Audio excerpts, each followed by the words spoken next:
Hi, we're Group 14, Santa 7. My name is Laura Torp, and I am the webmaster. I'm Grace Dagan. I'm one of the treasurers. I'm Jennifer Oslotsky. I'm also a webmaster. I'm Michael Kraniak. I'm the recorder. I'm Lexi Kerbach. I'm the historian. Thomas Brown, treasurer. And I'm Sydney Blankenship. I'm the liaison. Our original purpose was to raise a minimum of $700. We were going to sell baked goods, sell our bodies, do canisters, sell water bottles, do a Mary Kay fundraiser, do celebrity bartending, and do door-to-door fundraising. We ended up raising $728, which was higher than what we had originally planned, which was great. We did fundraisers through selling puppy chow in the quad. We did a Krispy Kreme, meatheads, and DP dough fundraiser. We got a lot of money from our canisters, and we did the scratch off, and we also did some volunteering. Unfortunately, our group did encounter some problems. The first problem we had was finding a good meeting spot. We originally started on Sunday past 7 at Milner Library. We then decided, after a few weeks of having meetings, we bumped into each other before class and decided that having that first hour before class would be the perfect meeting time. The date and time still remained perfect. Our second problem was the location of the fundraising table. We originally had it above the bridge in front of the library, and we were hoping for it to be more so on the quad where thousands of students would actually be passing it. We stood strong though and got some help from the protesters yelling and succeeded within all of that regardless. Finally, our third difficulty we encountered was time sneaking up on us, and we got very nervous with our money, and we were hoping to volunteer and do whatever else possible to raise more money. We then found out that volunteering would give us a little bit more of a profit, which encouraged us to volunteer a little bit more. Volunteering really helped our group reach its goal, and we were very thankful for the last week before the run. Our first course concept was norms. It's the patterns of behavior that others come to expect and rely on. We came to assume that meetings were before class at Edwards at 5:15. We also expected group members to communicate through Facebook. Our second group course concept is planning. It's communication of an outline of an activity. On September 21st, we verbally set up an outline for several fundraisers. Sydney contacted Tara about tax-exempt forms so we can purchase the products. Laura set up tables for puppy chow and the Krispy Kreme 10 days in advance. Jennifer set up the DP dough and meatheads fundraisers, and I went to Krispy Kreme to talk about the prices. Another group concept that our group applied was empathy. Empathy is a dimension of supportive communication climate that expresses genuine concern for other group members. It also conveys respect for and reassurance of the receiver. On October 9th, my grandma unfortunately passed away. This meant that I had to miss out on our meeting that happened that same night. Immediately when I found out, I contacted one of the members of my group to let her know, and she communicated to the rest of the group for me. I also unfortunately missed the puppy chow fundraiser that we had the next day on October 10th. Because of this, the group members actually took up my shift and made up for me not being there. And that definitely showed the empathy that they showed towards me. And even one of my group members texted me throughout the week to make sure I was okay, which I really, really appreciated. Our group used voting as a decision-making technique. Voting, according to the textbook, is a written or verbal ballot in support of or against a specific proposal.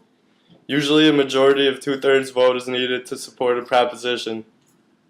We used voting at our meeting September 21st when we made the decision not to order and sell water bottles. At first we thought ordering and selling water bottles would be a good idea if we sold them outside of the rec center. But ultimately we made a unanimous decision that water bottles probably would not sell well during the winter season. Our group recommends voting as a decision-making process. Our first fundraiser was the DP dough fundraiser. We made an event page on Facebook, and each of us sent an invite to our Facebook friends, informing them to enjoy anything from DP dough on Tuesday, September 27th, and mention our group, Santa 7. 10% of each order went towards our group's total goal. We made $22.57 off this fundraiser. Our second fundraiser was the Puppy Chow. Our group has a love for Puppy Chow, so naturally we did a Puppy Chow fundraiser. Thomas bought the supplies such as Chex Mix, chocolate chips, powdered sugar, peanut butter, etc.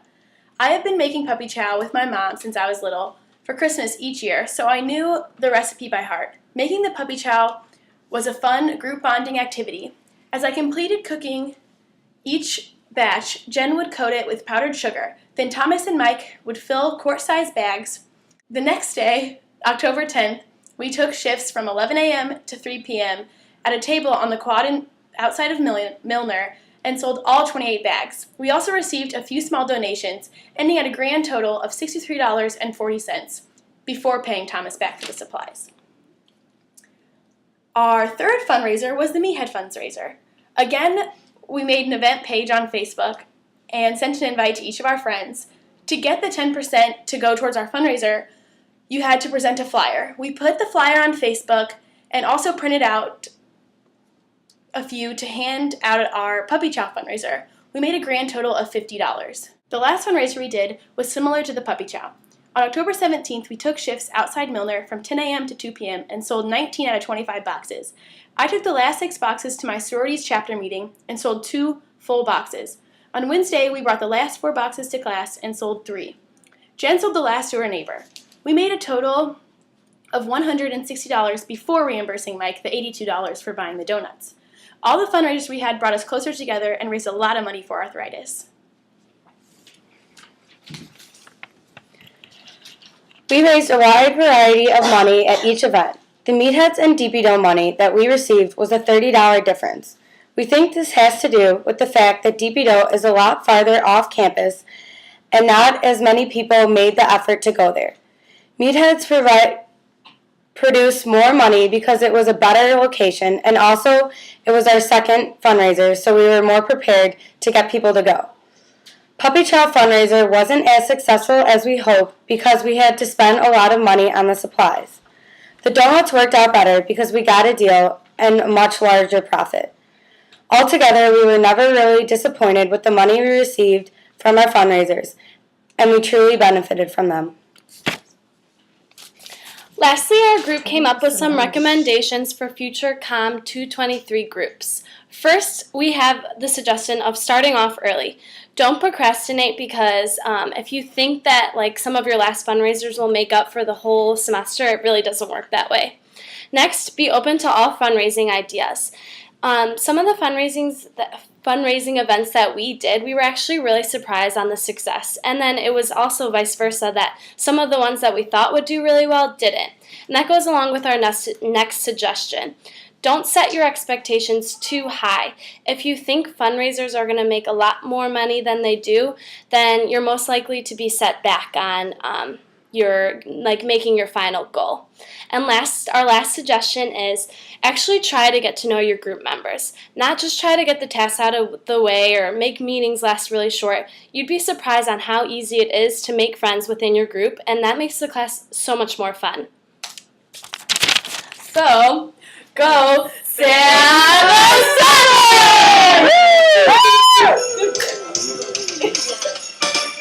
I was getting that once.